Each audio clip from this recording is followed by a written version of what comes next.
मताची जर चर्चा ते करत असेल तर प्रत्येक मताला 10,000 रुपये देण्याची गरज काय? आम्ही जर विकास केलो आणि परत पुढच्या 5 वर्षात आम्ही विकास करणार अशा प्रकारचं जे मी आश्वासन देतो, त्यावेळी एक गॅरंटी पाहिजे की मी जर 10 वर्षात एवढ्या रुपयाचं काम उभं केलं तर लोक माझ्या पाठीमागे खंबीरपणे उभं राहील. पण आज मी आता बातमी 3 दिवस जी ऐकतोय की ह्या वाटात अमुक दिली, त्या वाटात अमुक दिली, 10,000चा रेट काढला, कोण म्हणतो 15,000चा रेट काढला. आत्ताच मला बोधवाडीतनं फोन होता की कोणतरी पाठवा कॅमेरावाले, म्हटलं तुम्हीच करा. आम्ही इथे येऊन परत वाद करण्यापेक्षा तुम्ही तिथल्या स्थानिक लोकांनी एकत्र येऊन त्याचा प्रतिकार करा. ज्या पत्रकारांना माहिती जे कोण येत आहेत त्यांच्या संदर्भाची. आज माझा प्रश्न ह्या संदर्भातला एवढाच आहे तर जर समजा विकास कामं एवढी झाली होती किंवा करणार तुम्ही म्हणताय, मग तुम्हाला पैसे वाटण्याचं कारण काय? मला स्पष्ट आरोप आहे की ह्याचाच अर्थ असा आहे की तुमचं काम किंवा तुम्ही जे काय केले ते लोकांना पसंत नाही आणि म्हणून लोकांना कुठेतरी दुसऱ्या दिशेला नेण्यासाठी आज तुम्हाला समोर तुमचा पराभव दिसतो, समोर तुमच्या आता पायाखालची वाळू सरकली आहे आणि म्हणून मग तुम्ही आता अशा प्रकारचे प्रताप शेवटचा पर्याय म्हणून एवढ्या मोठ्या पैशाचा प्रताप आपण या ठिकाणी करताय. कोकणात आतापर्यंत नगरपालिकेच्या निवडणुकीत ही ऐकलेली रक्कम पहिलीच आहे. म्हणजे माझ्या तरी इतक्या वर्षाच्या राजकीय जीवनात मी कधी एवढे पैसे कधी बघितलेले नाही किंवा एवढे मी कधी ऐकलेले नाही की एका मतदानाला एवढे पैसे देता येत अशा प्रकारची जी चर्चा पण नाही. पण का खुलेआम या ठिकाणी कणकवलीत वाटले गेले. काल मालवणमध्ये जो प्रकार घडला आणि तिथल्या स्थानिक आमदारांना घेण्याचा प्रयत्न अनेक सगळ्यांनी केला, पण त्यांचं मी मनापासून अभिनंदन करते. त्यांनी कुठेही न डगमगता या सगळ्या प्रक्रियेवर त्या ठिकाणी प्रकाश ज्योतीने टाकला. आज ते तिथल्या निवडणूक निर्णय अधिकाऱ्यांकडे गेले, माझ्या माहितीप्रमाणे पोलीस अधिकाऱ्यांकडे गेले, जिल्हाधिकाऱ्यांकडे गेले. त्याने हा शेवटी प्रश्न पूर्णपणे बघा ह्या प्रवृत्तीबद्दल आहे. भारतीय जनता पक्षाच्या अनेक कार्यकर्ते अनेक नेते आमचे सगळ्यांचे संबंध आहेत, सगळीच मंडळी चांगले, पण काही मंडळी जे इथे ह्या प्रकारचा जो प्रकार करतायत आणि त्यात मी काल तिथल्या जिल्हाध्यक्षांची पत्रकार परिषद बघत होतो की विजय केनवडेकर हे संघाचे कार्यकर्ते आहेत आणि मग ते जुने कार्यकर्ते आहेत वगैरे वगैरे. तर माझा प्रश्न त्यांना एवढाच आहे, विजय केनवडेकर संघाचे कार्यकर्ते असतील, संघाने अशा प्रकारच्या चुकीच्या गोष्टी करायला माझ्या माहितीप्रमाणे तर शिकवल्या नसतील. मी संघाच्या सगळ्याच कार्यकर्ते इथले जे महत्वाचे कार्यकर्ते आहेत किंवा कोकण प्रांताचे ही सगळी जी मंडळी आहेत फार मोठ्या मनाची आहे, हे राष्ट्रहिताचे राष्ट्राचे विचार करणारी लोक आहेत. त्यामुळे अशा प्रकारच्या निवडणुका जिंका असे ते पण लोक सांगणार. आज मला कणकवलीतला जो एक प्रकार समजला, एका मी फक्त नाव घेणार नाही, मला जी समजलेली बातमी कदाचित आपल्यापर्यंत पण आली असेल. एका अशाच संघाच्या घराण्यात माणसाकडे ही मंडळी गेली आणि एक पैशाचं पाकिट घरात 5 मतं पडलं तरी 50,000 रुपये कधी ठेवले अशा प्रकारची माहिती माझ्याकडे आली. त्यांनी पूर्णपणे खरडपट्टी काढली आणि त्यांनी ते पैसे परत पाठवले. आज कणकवली झालेला प्रकार. असे अनेक प्रकार हळूहळू लोक घाबरत आहेत, त्यामुळे लोक स्पष्ट बोलत नाहीत. शिवाजीनगर मधून सुद्धा काही मंडळी या ठिकाणी आलेली होती. म्हणजे हे काय चाललंय आपल्याकडे? आपण खऱ्या अर्थाने लोकशाही टिकवणार आहेत की नाही टिकवणार आहोत? आम्ही सगळी सुशिक्षित मंडळी, आम्हाला शासनाने एवढा पगार आमचा द्यायला केलाय आणि आमच्याकडे सरळ सरळ आमच्या समोर येऊन आमच्या पैशाची ऑफर ते करतात. त्यामुळे ठीक आहे, काय घेणारे घेत असतील, पण आम्ही या ठिकाणी अशा प्रकारे काय लोकांना सामोरं करायचं? जसं सतीश सावंतनी सांगितलं, आम्ही घेतल्यानंतर आमच्यावर राग ठेवतील, आम्हाला कुठेतरी उद्या त्रास देतील, आम्हाला कुठेतरी त्रास करतील, ही भीती लोकांमध्ये निर्माण झालेली आहे. आणि म्हणून माझी या सगळ्या माध्यमातून विनंती आहे की भयभीत वातावरण करून लोक निवडणुकीतला आपण सामोरं जाऊ शकणार नाही. म्हणून इथल्या प्रशासनाने, इथली जी सगळी SP असतील, कलेक्टर असतील, या सगळ्यांनी हा पूर्णपणे लक्ष ठेवला पाहिजे. आणि चुकीचा असेल तो कोणी असेल, जो काल निर्णय शेवटपर्यंत निलेश राणे साहेबांनी जो निर्णय मालवणमध्ये केला तर तो निर्णय तडीला लागला पाहिजे. जो चुकीचा असेल त्याच्यावर गुन्हा दाखल झाला पाहिजे. परत हिंमत कोणाची या ठिकाणी होता कामा नये. अशा प्रकारची खबरदारी ही जिल्ह्याच्या प्रशासनाने या ठिकाणी घेऊन आपली भूमिका बजावली पाहिजे. ही प्रवृत्ती आपण नष्ट केली पाहिजे, अशा प्रकारचं माझं मत. आज कणकवली शहरामध्ये उत्तम प्रकारचा प्रतिसाद मिळतो. माझं म्हणणं जिल्ह्यातच 4ही नगरपालिकांमध्ये चांगला प्रतिसाद या ठिकाणी मिळतोय आणि म्हणूनच आज अशा प्रकारचे वेगवेगळे डावपेच या ठिकाणी खेळले जातात. आम्ही कणकवलीवासियांना एकच विनंती करू, कालच आमच्या उमेदवाराला नारळ ही निशाणी सगळ्या पूर्ण पॅनेलला या ठिकाणी मिळालेली आहे.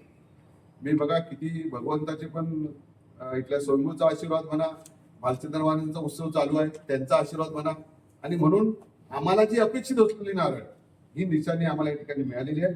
या माध्यमातून 5 वर्ष लोकांनी संधी दिली, 5 वर्ष लोकांनी आशीर्वाद दिले, तर खऱ्या अर्थाने जे काय काम असतं, एक बघा ग्रामीण भागात फिरताना एक परवा त्यांनी विषय सांगितला इथल्या शेतकऱ्यांनी की आमच्या जागा किती आहेत, पण आमच्या जागावर आम्हाला स्वतःच्या जागेत आम्हाला घर बांधता येत नाही, एवढे पेपर न्यावे लागतात, कधी कधी आम्हाला अनधिकृत त्या ठिकाणी आमची इच्छा नसताना बांधावी लागतात, त्या अटी आम्ही फुलफिल करू शकत नाही.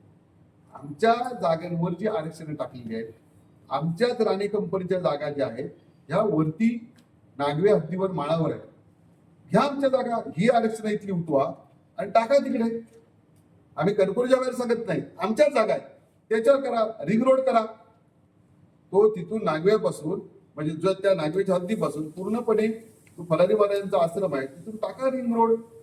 तुमच्याकडे एवढी ताकद आहे ना, रिंग रोड टाका. आमच्याकडची ही आरक्षण छोटी छोटी आमच्या भावकीतली जागा किती आहे, एक तर कोकण रेल्वे जागा गेली आहे आणि ती जागा गेल्यानंतर आमच्याकडे जे तुटपुंजी जागा राहिली आहे त्यात आम्ही 2-2, 3-3 भाऊ बसतो, तर आमच्या वाटेला काही येत नाही, त्यात तुमच्या आरक्षणाची अडचणी. आणि मग त्यांना आम्ही आश्वासित असं केलंय की आज निवडणुका जाऊ दे, आज आपल्याला कुठे ह्या विचार बोलता येणार नाही, परंतु निलेश राणे यांच्या नेतृत्वाखाली आदरणीय या खात्याचे मंत्री एकनाथ शिंदे साहेब असतील, आदरणीय देवेंद्र फडणवीस साहेब असतील, या सगळ्यांच्या माध्यमातून आपल्याला या ग्रामीण भागातल्या सर्वसामान्य नागरिकांना काय करता येईल का असा प्रयत्न हे निवडणुका झाल्यानंतर आम्ही मंडळी करून या लोकांना दिलासा देण्याचं काम निश्चितपणे या ठिकाणी करणार आहे. आजच मी निलेश राणे यांच्याशी बोललो, उद्या त्यांनी वेळ दिलेला आहे. या लोकांना पुन्हा आम्ही त्यांच्याकडे घेऊन जाऊ. 3 नंबर वार्ड असेल, 1 नंबर वार्ड असेल, ज्या लोकांची मागणी होती की निलेश राणे इथे यावेत, आमच्या भूमिका त्यांनी समजून घ्याव्यात, तर उद्या त्यांना आम्ही तिथे नेऊन त्यांच्या ज्या भूमिका आहेत, त्यांच्या ज्या अडचणी आहेत या जागेच्या संदर्भातल्या, त्या निश्चितपणे आम्ही दूर करण्यासाठी प्रयत्न करू. एवढं त्या लोकांना मी सांगितलंय, तसा प्रयत्न आम्ही या ठिकाणी करणार. आणि म्हणून ही निवडणूक चांगल्या वातावरणात व्हावी, म्हणजे कणकोरचीच नाही तर जिल्ह्यातल्या 4ही निवडणुका अतिशय चांगल्या प्रकारच्या आतापर्यंतचे जे काही निवडणुका झाल्या तशा चांगल्या पद्धतीने निवडणुका व्हावेत. कोणालाही त्रास होता का म्हणायची आम्ही घ्यावी, कारण 2 तारीख सगळे निवडणूक लढवणारे आणि विरोधात असलेले सगळे एक आपसातच आहेत. त्यामुळे चुकीचा कुठला विषय या ठिकाणी होता कामा नये अशी खबरदारी सगळ्याच मंडळींनी घेतली पाहिजे.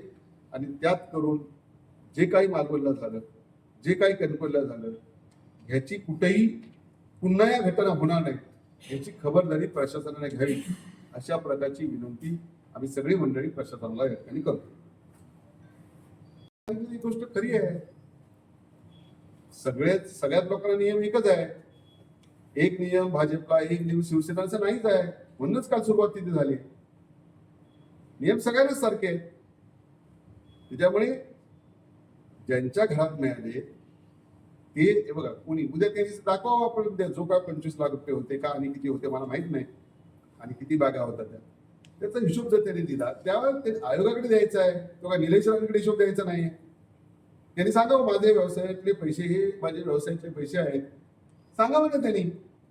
त्यात आम्ही कुठं नको म्हणतोय की त्यांनी सांगू नये असं. कालही निलेश राणे तो जो व्हिडिओ होत होता ते त्यांनी सांगितलं, आपल्याला या गोष्टीचा जबाब द्यावा लागेल, आपल्याला सांगावं लागेल आयोगाला की हे बाबा कुठून आले, काय आले. त्यांनी जर उत्तर दिलं तर विषय संपेल तिथे.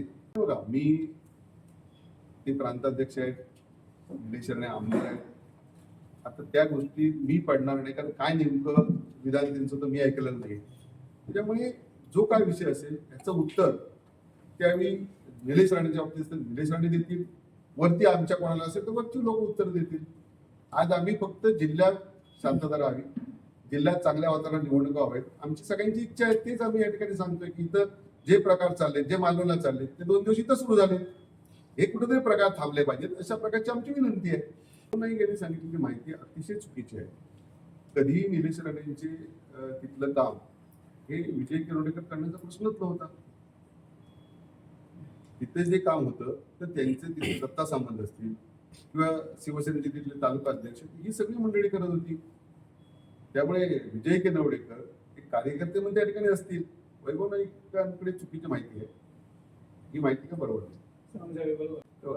ज्यावेळी माहिती आली त्यावेळी तिथेची थोडीशी चुकामुक झाली. ज्याही माहिती आली ते आजच ज्या दुपारी विषय ज्या तिथल्या उमेदवारांनी सांगितला की बहुजवाडीत अशा प्रकारचा विषय चालू आहे. पण तिथं जाईपर्यंत कणकवली तशी फार छोटीशी आहे. तिथून ते लोक गेले, त्या उमेदवारांचा प्रतिकार करण्याचा प्रयत्न केला. आता लेखी स्वरूपात जी आहे ते उमेदवार लेखी स्वरूपाची जी काही घटना घडली आहे कणकवली ती आता आयोगाकडे देतील. त्याच्यावर पोलीस हे बघा, तर त्यांनी बरोबर जाताना व्हिडिओ करत जाताना त्यांना टीप मिळाल्यानंतर ते घरात मग गेलेले नव्हते.